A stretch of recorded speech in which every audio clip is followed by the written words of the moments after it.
Welcome to JFK and the Enduring Secret. I'm your host, Jeff Crudell.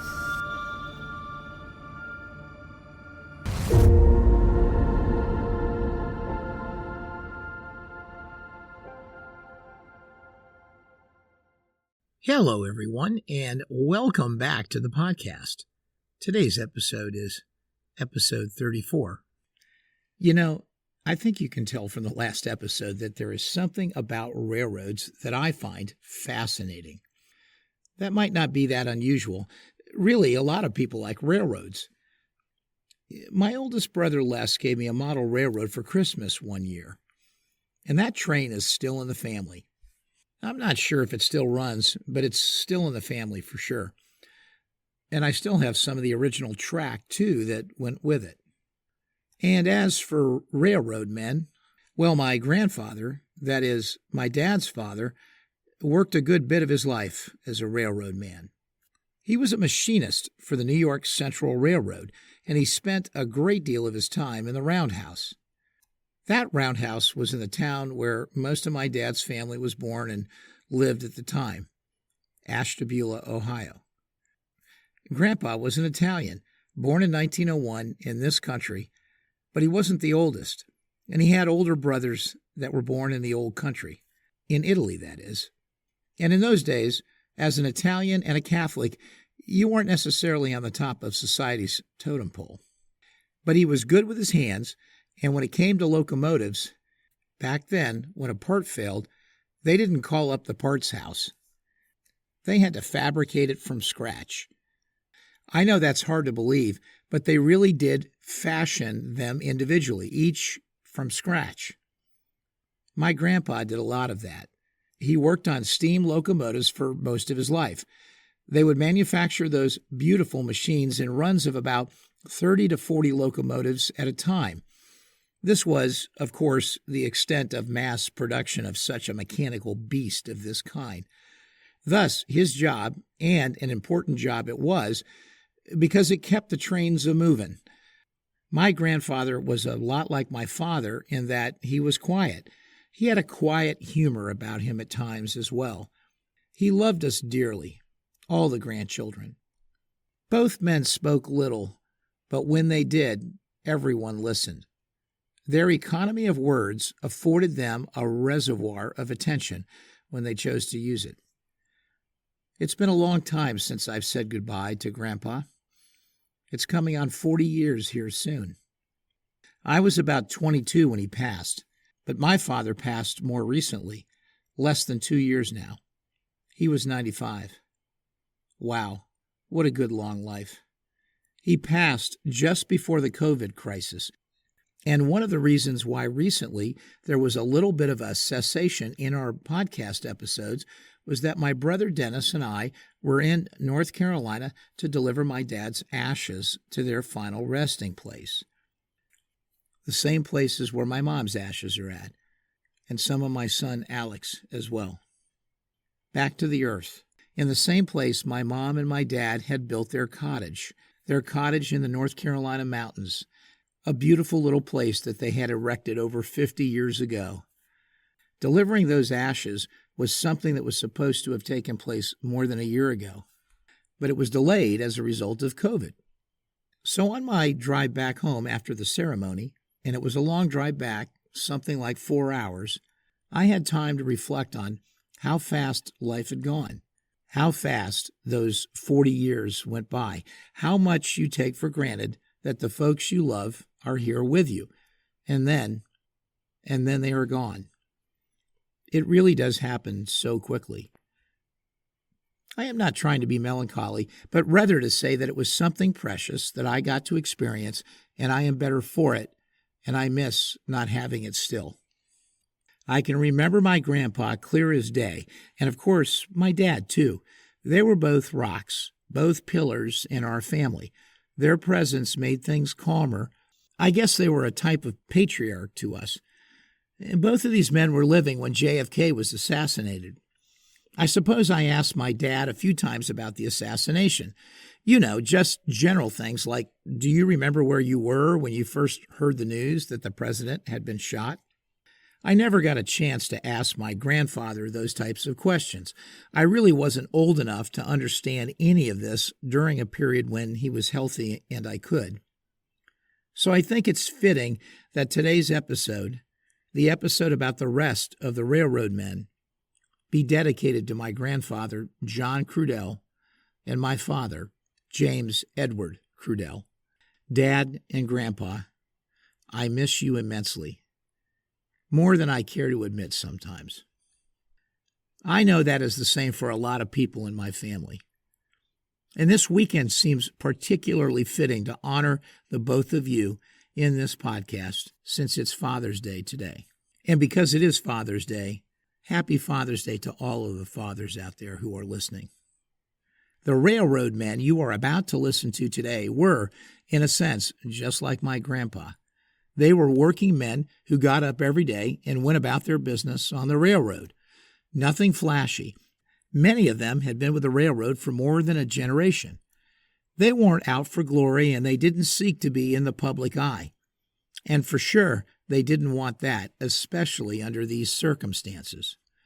So, in a sense, when they told their story of what they saw during the assassination, it was just the facts. And because they were railroad men, anonymous railroad men, so to speak, maybe the Warren Commission felt that it was just easier to ignore them and get away with it. After all, these men weren't Mary Woodward. They didn't run back to their desk at the railroad and within 30 minutes of the assassination write an article that would be picked up by major news services and transmitted all around the world. Oh, on the contraire, like an old dog, they would just be left there to be still, lying on the floor. So today, my hat is off to the railroad men and their quiet resistance to accept a narrative that tried to have them erase from their own minds what they knew they had seen. Erase it by ignoring it, because ignoring it was one of the ways the government tried to erase it. Thank you, gentlemen. Your contribution to history, your contribution to the truth about this most important moment in our history, your contribution is bigger than I think you could have ever imagined. So without further ado, let's listen to episode 34.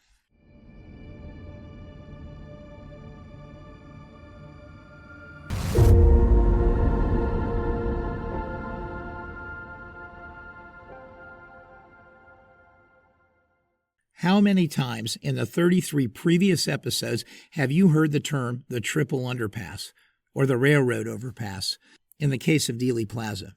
Both terms are interconnected. The railroad overpass is the route which trains take over the triple underpass. And interestingly enough, if I am not mistaken, and as you might expect, the railroad has rights to that property on the top of the overpass where those tracks are laid. They need that right, like they need control of all the ground that is just beneath all of their tracks, wherever those tracks are. So what makes that fact germane to our story today is that the area up on the overpass, prime area that the police and the Secret Service and others interested in the protection of the president, well, they couldn't just kick everyone off of it because it was private property. But certainly they could at least somewhat control who came up on it and who was allowed to stay on it, with the help of the Union Terminal Railroad. That was the railroad that controlled that section of tracks coming into the railroad yard behind Dealey Plaza. The Dallas police stationed men that day up on the overpass as well as policemen right at and around the underpass, but they needed help in identifying who would be allowed to be up there and who shouldn't be up there. Certainly, employees of the Union Terminal Railroad would want to make their way up. This was a wonderful vantage point to see the motorcade.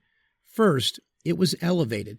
It was above the crowds, so no one in the plaza could block the view from the overpass once the procession turned onto Elm Street and began to come straight at them.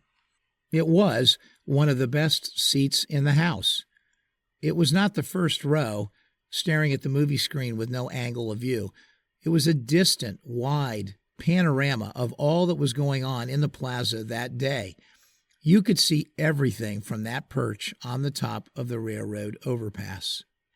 The entire procession of buildings all along Houston and Elm started with the jail, and then the records building, then the Dow Tex building, and finally the school book depository. The entire Knoll area was visible, and it too was part of the panoramic view. And of course, as the motorcade proceeded west on Elm, eventually the president's car would pass immediately in front and below them, passing through the underpass as it made its intended path to the Trade Mart for lunch. Little did those railroad men know that the route would be changed from the Trade Mart to Parkland Hospital. The man charged with helping the police to identify the railroad men who were to be allowed up on that overpass was a railroad man himself named Sam M. Holland, or S.M. Holland. Holland was a signal supervisor and a 25-year employee of the Union Terminal Railroad Company. He was a former deputy sheriff in Dallas as well. This leathery old Texan had a sharp mind and a keen eye, and a good ear, too. And on that day, he would use them all to record the event of a lifetime. Let's tell his story of that day now, in Mr. Holland's own words. It was about 11 o'clock on the day of the assassination, and a couple of policemen and a plainclothesman came up on top of the triple underpass. And we have some men working up there, and I knew that they was going to have a parade, and I left my office and walked up to there to talk to the policemen, and they asked me during the parade if I would come back up there and identify people that was supposed to be on that overpass, that is, the railroad people.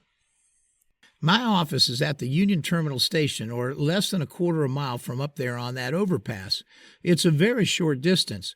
Those policemen that I spoke to, they were city policemen and one man in plain clothes.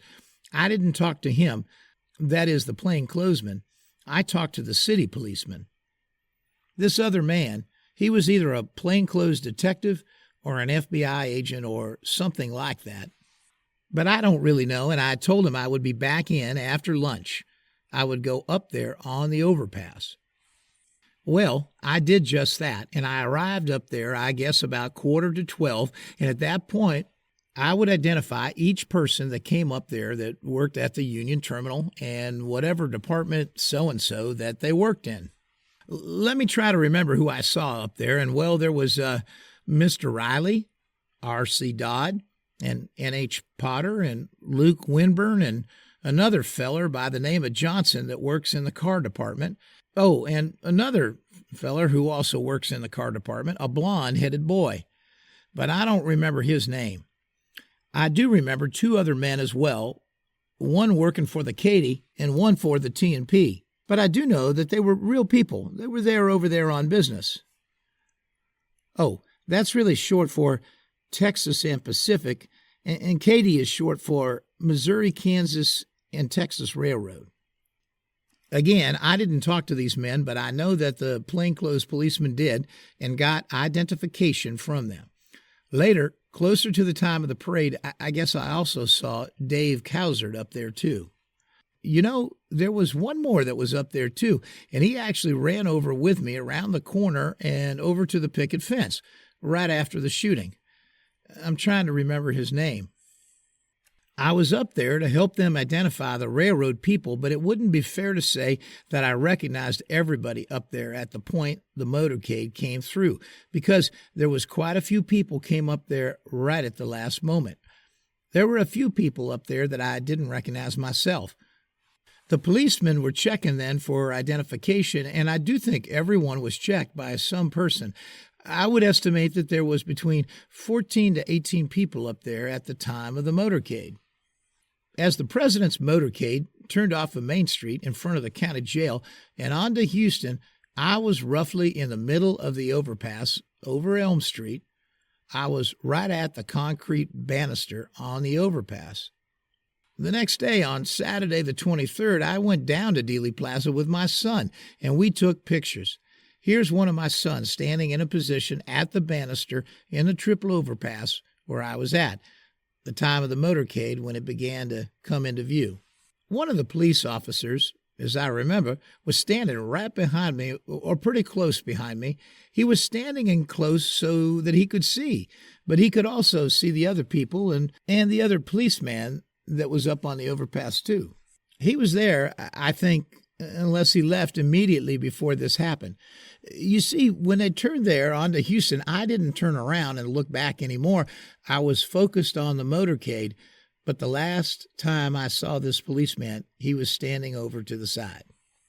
Let me show you where, on the overpass, this mass of people huddled in order to get the best view and be out of the way of the banister, which would block the view.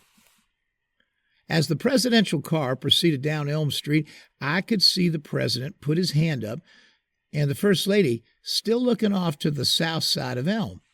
And then I heard the first report, and I could remember that it was pretty loud. And naturally, underneath this underpass here, it would be a little louder. A concussion from underneath it makes a pretty loud report. The car traveled a few yards more, and then I saw Governor Connally turn, and then another report rang out, and then the president slumped down in his seat, and about that time, Mrs. Kennedy was looking at these girls over here. And for the listener, that was an indication that Jackie Kennedy was looking at Jean Hill and Mary Muchmore. The girls were standing there now. One of them was taking a picture, and the other one was just standing there, and then she turned around facing the president and Governor Connally. In other words, she realized what was happening, I guess.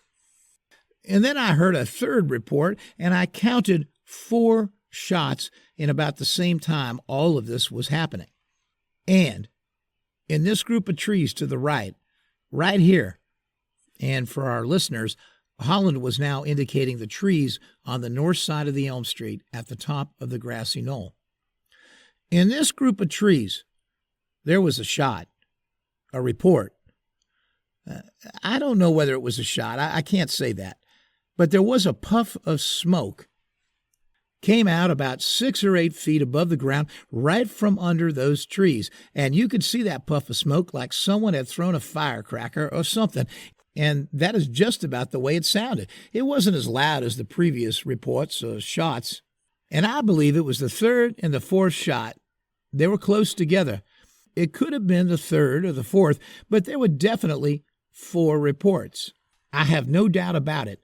I have no doubt about seeing that puff of smoke come out from under those trees either. I made a statement that afternoon in Sheriff Decker's office, and then the Sunday following the Friday, there were 2 FBI men out at my house at the time that Oswald was shot. I told them that I had heard distinctly the 4 shots at that time. At the time of the assassination, when I made that statement, of course, I was pretty well shook up. But I told the people at the sheriff's office, whoever took the statement, that I believe there were 4 shots because they were so close together. And I have also told those 2, 4, 6 federal men that have been out there to see me since then that I definitely saw the puff of smoke and heard the report from under those trees. I realized right then what was happening out there. Immediately after the shots were fired, I ran around the end of this overpass behind the fence to see if I could see anyone up there behind the picket fence on the north side of Elm Street. Of course, this area was a sea of cars in there. There wasn't an inch in between those automobiles, and I couldn't see up in that corner. So I ran up to the corner of this fence behind the arcade building. For the reader, the arcade building is a small house-like structure at the top of the grassy knoll area near those trees. And by the time I got there were 12 or 15 policemen and plainclothesmen, and we looked for empty shells around there for quite a while. And then I left because I had to get back to the office. I didn't give anyone my name, and no one up there asked for it, and it wasn't but an hour or so until the deputy sheriff came down to the office and took me back up to the courthouse. And I don't know who told me that they wanted me over at the courthouse, but I went back up there with him and made out a statement before they even found out the results on the shots or before Oswald even shot that policeman. I was making out the statement before all of that. so it was immediately after the motorcade passed through there. It was my impression that the first 2 or 3 shots, had come from the upper part of the street. For the listener, Holland would then indicate that the shots came from in the area that is the east portion of Elm Street in the plaza, possibly in the area of the school book depository. He didn't have any idea how high up those shots might have been. Holland would continue. I didn't see anything on the overpass that seemed in any way unusual. I did see, after the first shot, a Secret Service man in the motorcade raise up in the seat with a machine gun and then drop back down. There was another thing that I didn't remember at the time I made the statement on the day of the assassination, but I will tell you now. I remember about the 3rd car down from the fence, there was a station wagon backed up toward the fence, about the 3rd car down, in a spot, I'd say 3 feet by 2 feet, looked to me like somebody had been standing there for a long time. I guess if you could count them, about 100 foot tracks in that little spot, and also mud up on the bumper of that station wagon. I didn't think too much of it at the time because there was so many people out there, and it was law enforcement officers, and I thought, well, if there is anything of it, they would pick that up or notice it. But it looked like someone had been standing there for a long time because it was muddy, and I saw mud on the bumper on 2 spots, and it was as if perhaps someone had stood up on the bumper to see over the fence. I didn't go back later to look at that area or look at the station wagon, at least not that afternoon, because I spent the rest of the day in the jail office over there filling out my affidavit. But a number of your federal agents went out there, including the Secret Service, and it was just a beehive in a matter of a few minutes. But I don't remember telling any of the federal officers or the Dallas police officers at the time about that bumper. As I said, I spent some time in that area after I looked at the bumper, searching for empty shells. Those cars were parked pretty close to the fence, and I came up in front of the cars, and I got over to the fence. I got up there in maybe 3 or 4 minutes after the shots. I got up to the end of the fence. This is an area where cars are regularly parked. It's a parking area for the sheriff's department. And people over at the courthouse, they park in there. It's really railroad property, but the district attorneys can park in there, and they let them park in there so that they can save the 25 cents. Oh, don't put that down. I don't want to get anyone in trouble. Well, let me tell you about the 2 policemen that were riding in that motorcade. One of them throwed the motorcycle down right in the middle of the street and run up towards that location with his gun in his hand. That location right where I saw the puff of smoke. And another one tried to ride up the hill on his motorcycle, and he got about halfway up there, and then he run up the rest of the way on foot. Well, as you can see, Mr. Holland was an important witness, and his testimony to the Warren Commission was largely ignored when it came to coming to any conclusions, one of the many common tactics used in the investigation. Later, in 1965 or 1966, he would be interviewed by Mark Lane as part of Lane's project to produce the film Rush to Judgment. This leathery Texan, this railroad man, is one of the most adamant and articulate about the simple fact that shots were likely fired from the Grassy Knoll. From his vantage point, up on the railroad overpass, that seemed so obvious. And his staunch representation that there were 4 shots, 2 of them so close together that you could hardly tell them apart, is even further evidence that it was just not possible that all shots came from the book depository. The Mannlicher Carcano simply couldn't fire that fast. We know that. Nor could it even have gotten 4 shots off. And now we have an ever-increasing evidence that smoke and probably a shot came from the Grassy Knoll. But wait, my poor excuse for a Texas accent when trying to tell S.M. Holland's story in his own words, well, it just won't hold a candle to listening to S.M. Holland himself. So let's do that now and hear his taped interview with Mark Lane from back in 1965. Did you look in any particular direction when you heard the shots? Yes. I looked over to where I thought shot came from. And I saw a puff of smoke still lingering underneath the trees in front of the wooden fence. Is this the exact spot you were standing on November 22nd, Mr. Holland? That's correct. This is the exact spot that I was standing November the 22nd, waiting for the parade. And where did you hear that third shot come from? Right over about 20 or 30 feet from the other end of that little picket fence. And where was the smoke that you saw? It drifted right out underneath those green trees, those two trees. From behind the fence? From behind the fence. It kind of hung there just like for a few seconds, just long enough that you could see that it was and then puff of smoke. And then what'd you do?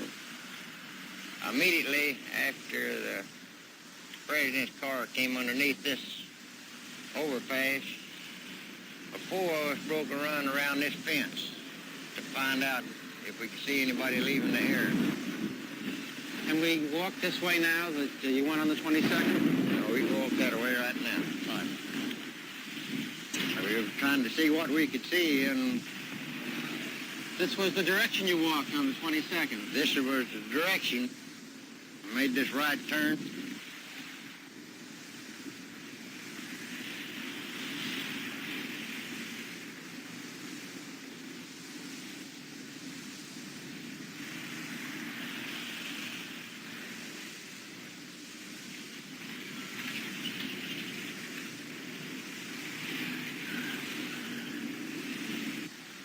Jumped this steam line, this pipe. One man right behind me jumped, and another one jumped right on top of him. Fell on top of him? Fell on top of him. And were there more cars here on the 22nd than there are today? They were bumper to bumper. It's just a sea of cars. You couldn't hardly get through them. We were jumping over the bumpers, over the hood of the cars to work our way to the spot that we saw the smoke and heard the shot. And then we came up to the wooden fence. Mr. Holland, did you remain behind here for a while when the police officers were searching the area? Approximately 15 minutes before I had to go back to my office. There was about 40 or 50 people around here searching. And what did you find here? A lot of footprints behind this car, mud on the bumpers.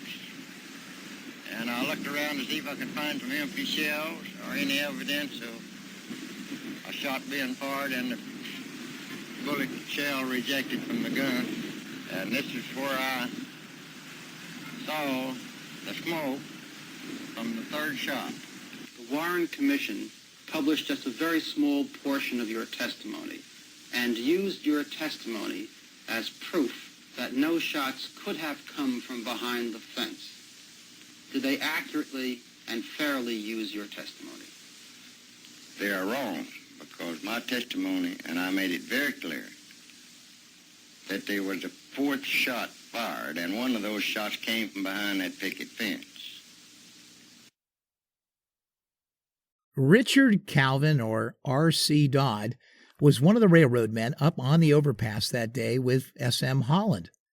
He was never called by the Warren Commission, and the only official testimony sought or given was his statement to the FBI that he made on March 18, 1964.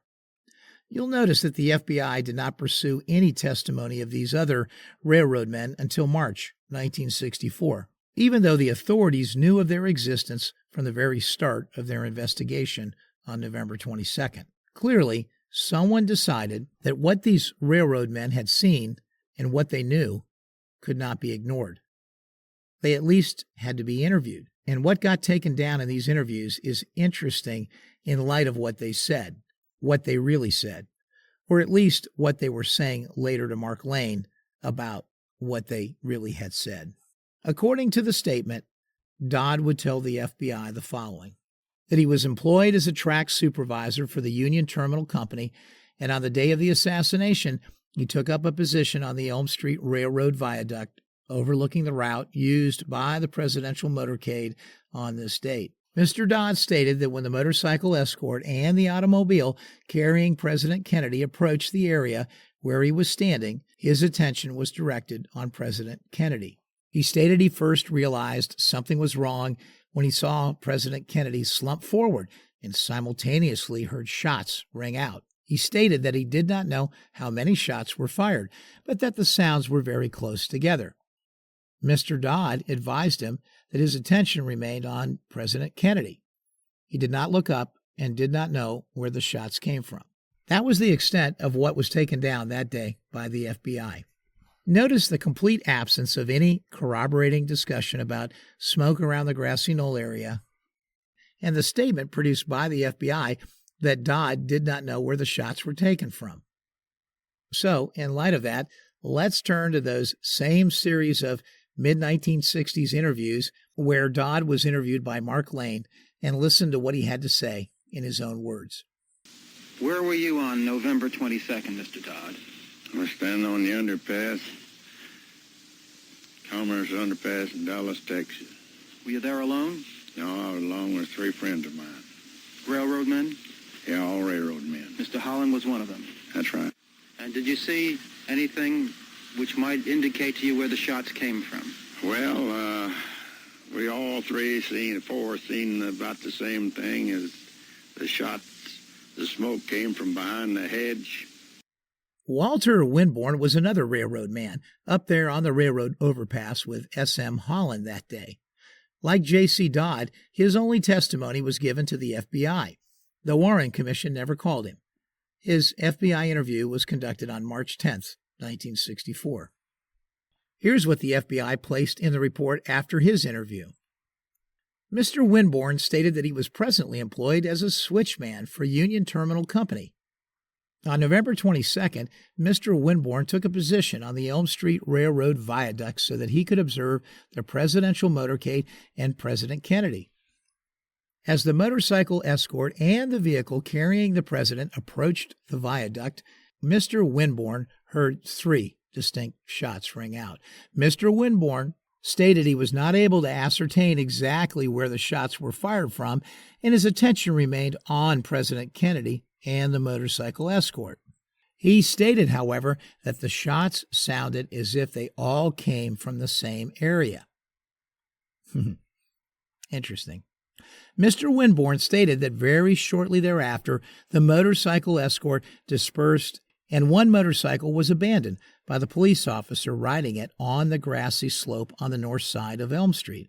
And this officer rushed up the steps leading to the pavilion and was lost from sight. The vehicle carrying the president immediately left the area at a high rate of speed.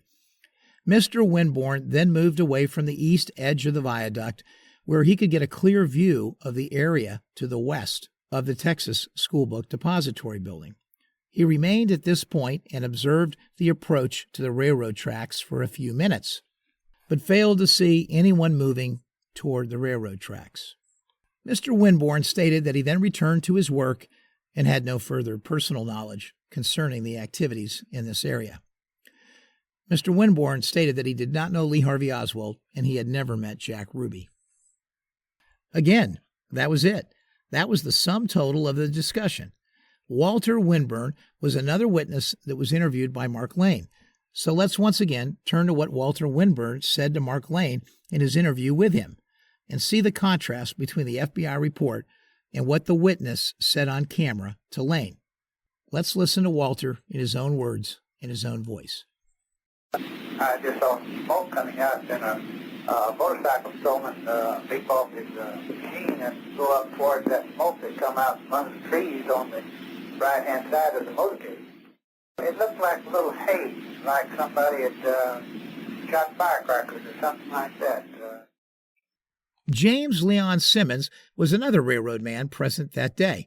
Like the others, the only official record of his testimony around the time of the assassination is a report made by the FBI in that March time frame as part of their mop-up of the testimony from the railroad men.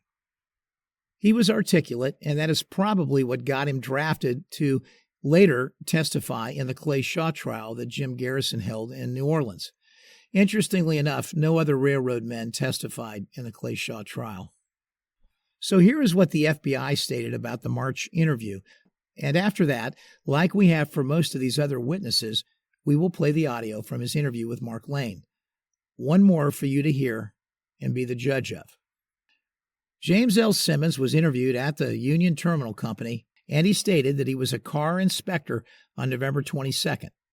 He was standing on the Elm Street Viaduct with some fellow employees waiting for President John F. Kennedy's motorcade to come into view. Simmons stated when the president's car started down Elm Street, he heard 3 shots ring out. President Kennedy slumped forward in his seat and appeared to have been hit by a bullet. Simmons said that he recalled that a motorcycle policeman drove up the grassy slope toward the Texas School Book Depository building, jumped off his motorcycle, and then ran up the hill toward the memorial arches. Simmons said he thought he saw exhaust fumes of smoke near the embankment in front of the Texas School Book Depository building. Simmons then ran toward the Texas School Book Depository building with a policeman. He stopped at a fence near the memorial arches and could not find anyone. Simmons advised that it was his opinion the shots came from the direction of the Texas School Book Depository building. He stated that immediately after the shots were fired, people were running in every direction through the whole area, and there was a sense of mass confusion. Okay, now this is an interesting twist. Now he saw exhaust fumes. I guess they had heard the puff of smoke enough that they were looking for any explanation to place in the report. I think you'll understand the reason I'm saying that. Let's listen to Mr. Simmons now in his own words and in his own voice as he is interviewed by Mark Lane.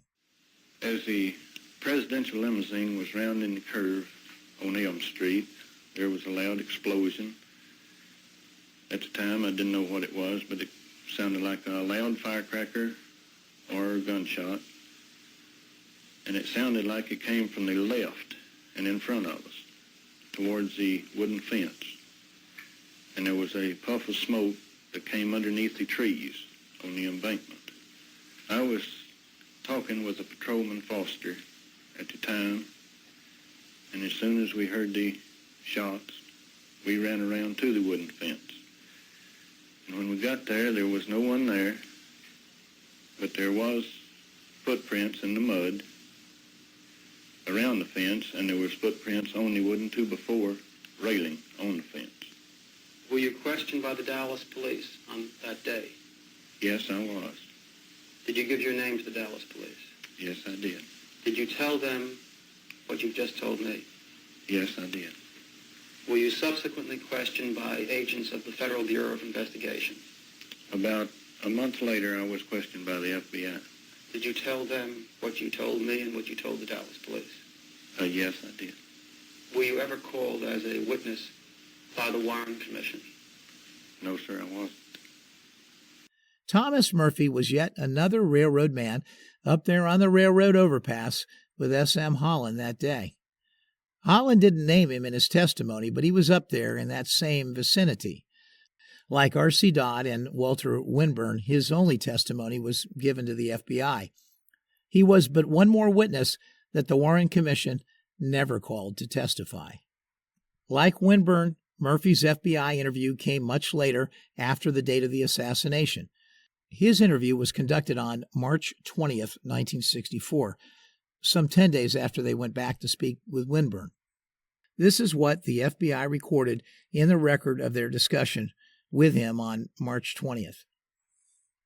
Thomas J. Murphy was employed as a rail foreman at the Union Terminal Company, and on the morning of November 22nd, 1963, he and some of his co-workers stood on the Elm Street overpass to watch President John F. Kennedy's motorcade drive by. Murphy said that they watched President Kennedy's limousine turn down Elm Street, past the Texas School Book Depository building, and they watched the motorcade start toward them as it turned onto Elm Street. He stated he then heard what sounded like 2 shots, and he saw President Kennedy and Governor Conley slump in their seats. Murphy said, in his opinion, these shots came from a spot just west of the Texas School Book Depository building. That would be probably the Grassy Knoll. He said there was very much confusion in the area after the shots were fired, and he saw many people running towards the parking lot west of the Texas School Book Depository building. Murphy said he could not recall seeing any unusual activity near the Texas School Book Depository building itself. Murphy stated he did not know Lee Harvey Oswald, and to the best of his knowledge, he had never seen him before. He had no further information of value. No further information of value. Well, you can see the pattern of documentation which developed in the FBI interviews during this March do-over with the railroad men. Now, here is another witness who spoke about what he really said and saw. So, again, in his own words and voice, let's hear Mr. Murphy. Could you tell me how many shots you heard? More than 3. Where you thought these shots came from? Yeah, they come from a tree to the left. Oh, well, was there anything that actually led you to believe that the shots came from there? Yeah, smoke. You saw smoke. Sure did. Could you tell me exactly where you saw the smoke? Yeah, in that tree. I don't know if I am saving the best for last, but I will let you be the judge of that. J.C. Price was another railroad man. You didn't hear his name mentioned by Sam Holland because he was not right on the railroad overpass. He was at a slightly different position and just a bit better vantage point to see what he saw in the seconds after the shots were fired. He was on the roof of the Terminal Annex building, which is located just west of the railroad overpass. His rooftop vantage point from there would afford him the opportunity of what he saw next and what he told the FBI in an affidavit made on the day of the assassination. In his own words, "I watched as the presidential motorcade came down to the corner of Main to Houston and headed north on Houston and then finally west on Elm. The cars had proceeded west on Elm just a short distance from the underpass when I saw Governor Connally slump over. I did not see the president as his car had gotten out of my view under the underpass. There was a volley of shots, and then much later, maybe as much as 5 seconds later, another one. I saw one man run toward the passenger cars on the railroad siding after the volley of shots. This man had a white dress shirt, no tie, and khaki-colored trousers. His hair appeared to be long and dark, and his agility running could make him be about 35 years of age. He had something in his hand. I couldn't be sure, but it may have been a headpiece." J.C. Price was never interviewed by the Warren Commission or the local authorities. His one-paragraph FBI statement on the date of the assassination is the only testimony given or sought by him from the authorities. Mark Lane also interviewed J.C. Price, and so now let's listen to J.C. Price in his own voice and in his own words during that interview. Is this where you were sitting on November 22nd, Mr. Price? Yes, sir. Right here? Right here on this spot. And where did you think you heard the shots come from? From behind the overpass over there, triple overpass. That's where I thought the shots were coming from. And where did you see the man run? Over behind that wooden fence, past the cars, and over behind the Texas Depository building. Did you give that information to the Dallas Sheriff's Department on the very day of the assassination? Yes, I did. I'd say in about 30 minutes after the assassination. Were you ever called as a witness by the Warren Commission? No, sir. No, sir.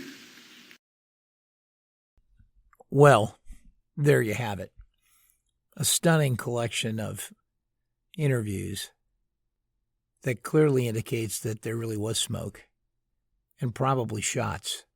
And not only that, there was a witness, another witness, that saw someone running away from the scene right there behind the picket fence. And yet these anonymous railroad men were virtually ignored. Credible witnesses that were not deemed to be credible by the Warren Commission. But we're not going to stop here. There is more. So get ready for episode 35. Sir, do you feel that someone else other than Oswald did shoot President Kennedy?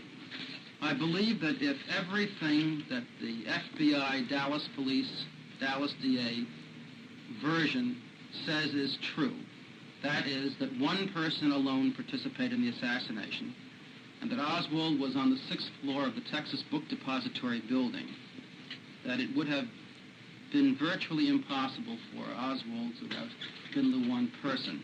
Because I think it is quite plain that the shots that were, some of the shots, or at least one of the shots that was fired, which struck the president, was fired from in front of the president, not from the rear. That particular view is in direct conflict with the Bethesda, Maryland Naval Hospital autopsy. Yes. That particular view is the view expressed by 3 doctors in Dallas who tried to save the president's life shortly after he was shot on November 22nd.